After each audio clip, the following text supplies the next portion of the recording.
we started implementing this because early in the business, we were working with clients and we made the assumption that they knew where things were broken.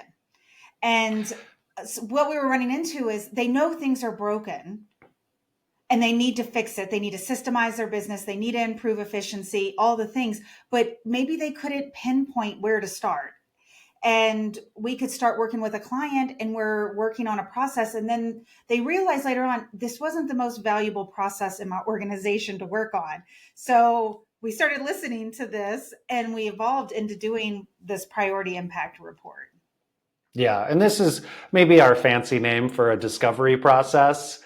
So if and likely a lot of our listeners probably do some sort of discovery for their clients, but it's, maybe time to take a step back and say, maybe I need to do a priority impact review on my own business. Now, one caveat that I would say with this, it does not work if you're in the room, if you're in the Zoom call, if you're doing it yourself, because your team, Elaine, and we can vouch for this ourselves, Yeah. are not going to tell us what the problem is. Yes. And it needs to be anonymous, needs to be done by somebody, preferably outside your organization, because that's where you're going to get the brutal honesty.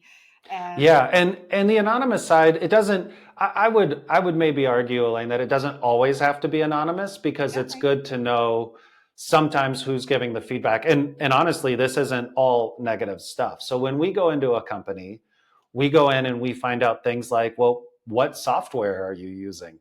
Which Mm-hmm. sounds really basic, but as your team grows, right, over the years, one team's going to start using one piece of software and then you kind of forget, like, that's part of the workflow that we're doing. Yeah.